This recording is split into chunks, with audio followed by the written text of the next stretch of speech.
What's going on there, YouTube, and welcome back to another comic book video. Okay, guys, so we are actually going to continue our coverage over Spawn for Spawn Sundays. Now, with that being said, we actually do pick up right now with a two-part storyline called Showtime. Now, this is Spawn actually teaming up with Houdini. Yes, you heard that right. Spawn is actually teaming up with Houdini. And I really hope I pronounced that just clear enough. But either way, it does make it for a very interesting storyline because you actually have Houdini teach Spawn a little bit more about magic, but also his own abilities as well. And so let's go ahead and dive into this two-part storyline where Spawn is teaming up with Houdini. It makes it for a very interesting storyline. And so that is the moment where we actually jump into Spawn number 19. Now, when we do, we actually pick up in the past. Now, we're not told specifically what year in the past, but we do kind of get some hints on when it does take place. Now, this is actually a memory of Al Simmons. Either way right now, you have Al showing us that when it comes to the second atomic bomb that had blew up Nagasaki, apparently it had opened up a portal to hell, allowing demons to come to Earth. Now, this is not our first time actually seeing this. Matter of fact, guys, we saw this in our last video or the one before that. Either way, we saw the idea that there was a nuclear testing site, and with that nuclear testing site, it did open up a portal to hell thanks to the nuclear bombs, meaning that if nuclear bombs are used somewhere else in the world, there will be a third or fourth or even fifth portal across the world. Now, with that being said, we then jump over to Al Simmons in the past when he was still alive, but on a Pacific mission. And we have to remember that when it comes to Al Simmons, he was a mercenary. A lot of times he was hired to assassinate people. And so when we actually jump over to Al Simmons in this time period, apparently he was in the Soviet Union going after a particular person. And matter of fact, he had a clear shot to get his target. The problem is though, right before he was able to take that shot, that was the moment he was found by some random guards, and of course he was shot at and had no choice but to of course run away.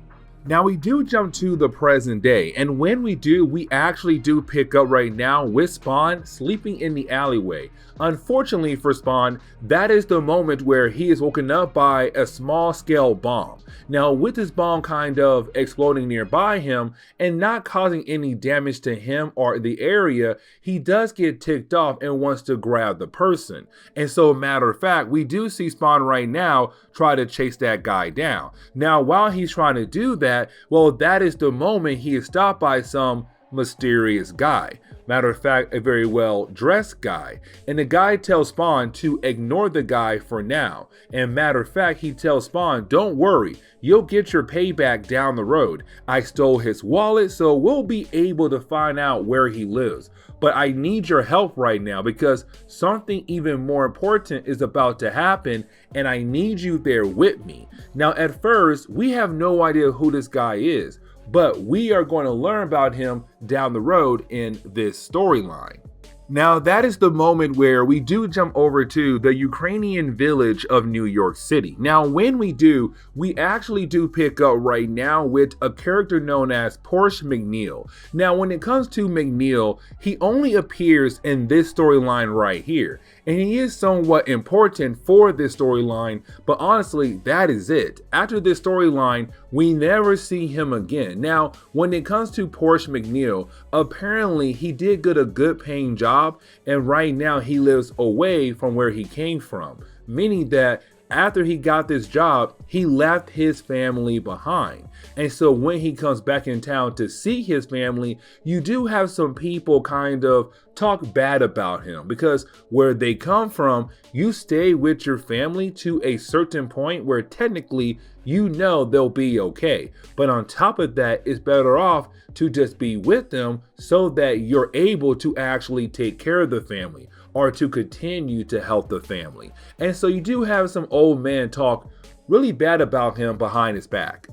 Now that is the moment where we do jump over to the airport, and when we do, we actually pick up with a character known as Andrei Zinko. Now, when it comes to Andrei Zinko, he is a nuclear technician who's right now meeting go with other kinds of nuclear technicians from all around the world. And right now they're coming together to talk about the idea of disarming all nuclear devices across the world. Now this is great news for us, but bad news for the demons, because remember, the demons use these nuclear bombs as a way to kind of say, hey, they make portals for us to get to Earth. Without those nuclear bombs, we didn't have less portals that could technically be made down the road to give us more access to Earth. And so even though this is a great thing for us, this is honestly a bad thing for the demons in hell who want to come over to the side of Earth. Now that is the moment where we actually jump over to another character known as Yusuf. Now, when it comes to Yusuf, when we actually pick up with the character, it's after the conference. Matter of fact, he sneaks out early in the conference so that he has the ability to get some liquor, but to also meet some women as well. Now, he does go to a nearby club, and this is the moment where we technically find out that Yusuf is actually trying to set off a bomb at the Peace Summit, an atomic bomb. And that right there is actually very huge. The problem is though, his detonator doesn't work right now. And so without that working, he is unable to actually set the bomb off. And so right now, he has to get that fixed if he wants to be able to set off an atomic bomb at the Peace Summit. Now that is the moment where we do jump over to the overlap. Now, when it comes to the overlap, it is technically the home of magic, but it's also outside of space and time. But the overlap is the birthplace of magic. Now, with that being said, we kind of find out that Yusuf is actually being watched by a set of demons. Now, most of these demons do work for one particular demon, and that will be hashtag number 9. Either way right now, they want to learn more about hell spawns. And so of course, they're doing an experiment on the current spawn, Simmons. And so right now they want to see if the atomic bomb goes off, can the atomic materials in the air actually affect hell spawns in some kind of way. And so right now, our current spawn, Simmons, is the test subject. Can the atomic bomb somehow actually affect him in a way that could do some harm? But then we finally jump back over to Spawn. Now when we do see Spawn right now with Harry Houdini. He was the person that had stopped Spawn earlier. And matter of fact, you have Harry right now teaching Spawn a little bit more about magic and explain how magic actually works and what reality it does come from. Now, with that being said, you did have Houdini actually explain a little bit more about how Spawn's suits actually works, saying that his suit is actually alive and it does have the ability to think for itself. But on top of that, it will attack and protect Spawn if it has to. Now with that being said, it also can manifest different objects as a way to actually help Spawn fight against different kinds of enemies. Now it comes down to Spawn being able to actually work with the suit to make sure that both parties can be able to make sure their future missions are actually accomplished. And so now Spawn knows more about magic, but also knows more about his suit as well. But then we kind of find out that Porsche McNeil was actually the person who had set off a bomb near Spawn earlier in this chapter, because we do see Porsche right now letting off another bomb. Now when he does that, you have Spawn say, you know what, I'm tired of this kid, it's time for me to chase him down and basically stop him before someone gets hurt. Now you do have Harry say, you know what, I'm down to join you. I want to follow along and see what you do to this kid and watch you be able to use more magic now after I taught you a little bit more about magic. But that is the moment where we do jump over to Wanda and also Terry. Now remember, when it comes to Wanda, she is technically the ex-wife to Spawn, because after he had died, she did move on and did marry his best friend Terry. Now remember, Terry works for the CIA, and that is the moment where he does get a call. And when it comes to this call, he does apparently find out that word got out about the idea of an atomic bomb right now being in the city. And of course, if that bomb goes off, there's going to be a lot of bad things happening, like deaths and also damages as well. And so right now, it all comes down to Terry and his team being able to figure out who has the atomic bomb, but to also be able to stop it before it does go off.